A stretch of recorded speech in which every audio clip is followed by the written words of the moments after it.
chemistry teacher. I hope you are doing well.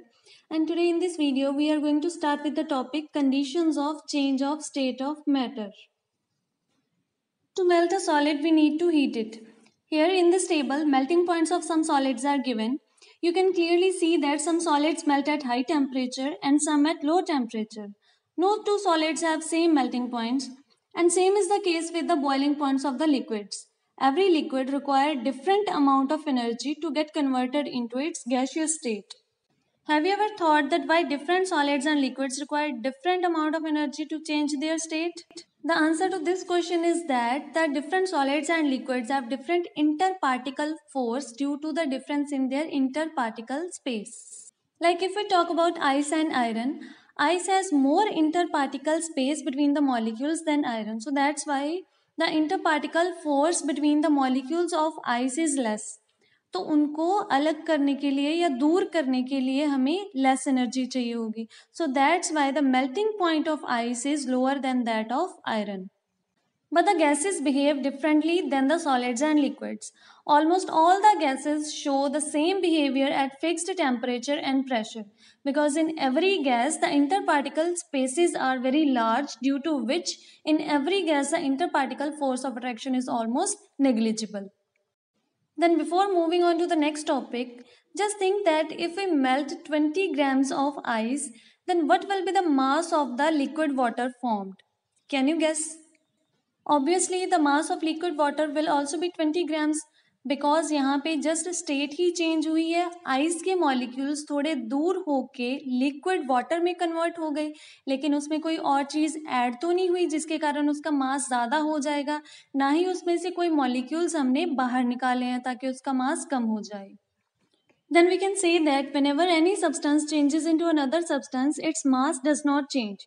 Means the mass remains conserved. And this is the law of conservation of mass. This law was proposed by Lavoisier, and according to it, matter can neither be created nor be destroyed in a chemical reaction. However, it may change from one form to another in the process. Also, we can state it in some other words, like in a chemical reaction, the total mass of reactants is always equal to the total mass of products. For example, when wood is burnt, it reacts with oxygen to form ashes, carbon dioxide gas and water. And in this reaction, wood and oxygen are the reactants, and ashes, carbon dioxide gas and water vapor are the products. So here, mass of wood and oxygen will be equal to the mass of ashes, carbon dioxide and water. In chemical reactions, we have reactants which convert into products, and in a chemical equation, reactants are always represented on the left hand side and products are always represented on the right hand side. And according to the law of conservation of mass, the total mass of reactants is always equal to the total mass of products. It means if I write an equation, carbon plus oxygen forms carbon dioxide, then the mass of carbon plus mass of oxygen must be equal to the mass of carbon dioxide. But here the question is that how can we check that this equation validates the law of conservation of mass? Very simple methods are there to check it. One method is to count the number of atoms of each element on both the sides. Let us have a look on it. On left hand side, we have carbon atom and oxygen atom. How many carbon atoms are there on left hand side? One carbon atom. And how many oxygen atoms are there? Here we have 2 oxygen atoms. And on right hand side, how many carbon atoms are there? It is 1. How many oxygen atoms are there? These are 2.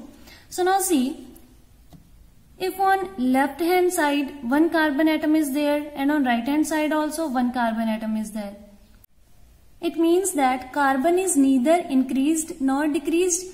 अब carbon ही increase या decrease नहीं हुआ तो उसका मास भी increase या decrease नहीं होगा. Then afterwards, number of oxygen atoms are also same on both the sides. It means oxygen भी ना इंक्रीज हुआ ना डिक्रीज हुआ तो ऑक्सीजन का मास भी सेम रहेगा.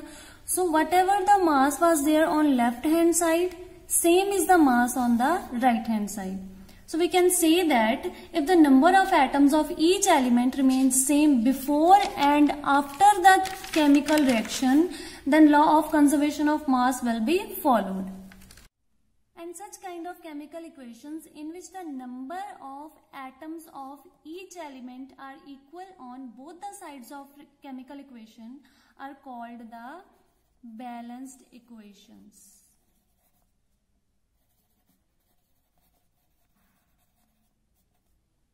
Now let's take one more example and check whether this equation follows the law of conservation of mass or not.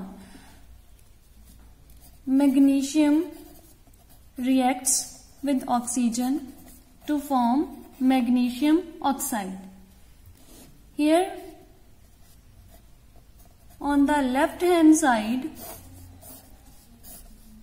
we have the elements magnesium and oxygen. On left hand side, how many magnesium atoms are there? 1. And how many oxygen atoms are there? These are 2. And on right hand side, how many magnesium atoms are there? 1. How many oxygen atoms are there? 1. Now see, in this equation, magnesium atoms are equal on both the sides. But if we see oxygen, on left hand side, 2 oxygen atoms were there. But on right hand side, how many oxygen atoms are there? Only 1. तो इसका मतलब तो ये हुआ ना कि एक oxygen atom तो डिस्ट्रॉय हो गया. But according to law of conservation of mass, it should not be destroyed. तो इसका मतलब कि this equation does not validates the law of conservation of mass. Means इस equation में कोई ना कोई problem है. So these kind of equations are called unbalanced chemical equations. If we know the mass number of atoms involved in the reaction, then also we can check the validity of the law of conservation of mass for a particular equation. For example, if we have hydrogen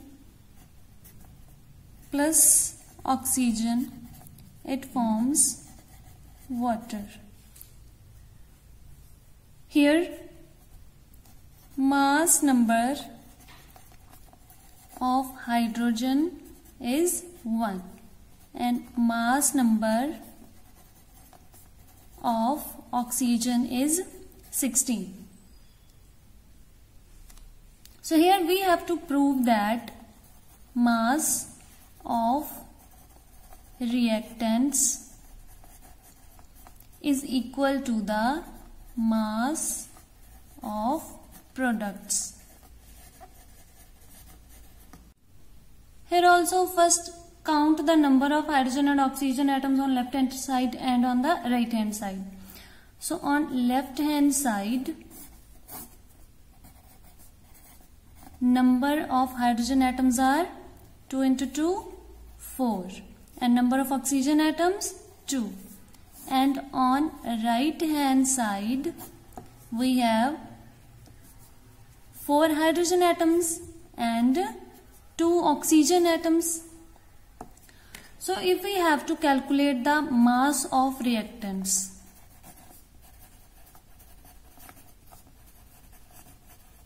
it will be equal to the mass of hydrogen plus mass of oxygen.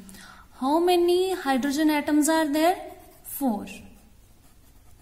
And what is the mass of one hydrogen atom? It is 1. It means here total mass of hydrogen on reactant side is 4 into 1. Then along with the hydrogen, oxygen is also there. How many atoms of oxygen are there on reactant side? These are 2. So the mass of oxygen on reactant side will be equal to 2 into 16. And it comes out to be 4 plus 32 equal to 36. And if we have to calculate the mass of products,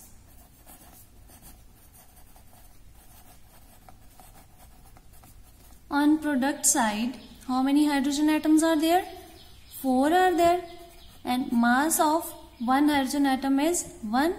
So here it is 4 into 1 plus oxygen is also there. How many oxygen atoms are there? 2. So total mass of oxygen on product side is 2 multiplied by 16. It is equal to 4 plus 32 equal to 36. So here total mass of reactants is equal to the total mass of products. So it validates the law of conservation of mass. We can take one more similar example. When there occurs incomplete combustion of carbon, then it forms carbon monoxide. So let us check that whether this equation validates the law of conservation of mass or not. Here carbon and oxygen elements are there, and on left hand side how many carbon atoms are there? 1. How many oxygen atoms are there? 2. On right hand side number of carbon atoms is 2, number of oxygen atoms is 2. So from here also we can just clearly see that it does not validate the law of conservation of mass, because on left hand side 1 carbon atom is there and on right hand side 2 carbon atoms are there. So it means it is an unbalanced chemical equation. So now let us check about their mass also. Mass number of carbon is equal to 12 and mass number of oxygen is equal to 16. So mass of reactants will be equal to mass of reactants, mass of carbon plus mass of oxygen. 1 carbon atom means mass is 1 into 12 plus. What is the mass of oxygen? 2 oxygen atoms are there. It will be 2 multiplied by 16. It comes out to be 12 plus 32 equal to 44. Now come to the mass of products. Mass of products equal to, here only one product is there, it is carbon monoxide. And how many carbon atoms are there? 2. Mass of 1 carbon atom 12 plus how many oxygen atoms are there? 2. Mass of 1 oxygen atom 16. Here it is 24 plus 32 equal to 56. Here the mass of reactants is not equal to the mass of products. So it means this equation does not follow the law of conservation of mass. The law of conservation of mass can also be verified experimentally. For doing so, measure 5 milliliter of sodium sulfate solution in a measuring cylinder and pour it into a conical flask. Then measure 5 milliliter of barium chloride solution in another measuring cylinder and pour it into a 10 ml test tube. Then tie the test tube using a thread and hang the test tube in conical flask carefully so that the solutions do not mix with each other. Cork the conical flask so that the thread holding the test tube is firmly held in place. Take the conical flask and weigh the flask on the electronic balance with all the content, ensuring that all the contents do not mix, and note the reading. Then take the flask from balance. Now tilt and twist the flask so that the barium chloride solution in the test tube spills and mixes with sodium sulfate solution in the flask and forms a white colored precipitate of barium sulfate and an aqueous solution of sodium chloride. Now wait for some time to complete the reaction. The precipitates of barium sulfate settles down to the bottom of the flask. Weigh the contents of the flask and note down the reading. it will be observed that the total mass of the reactants is equal to the total mass of the products. Hence, the law of conservation of mass is verified.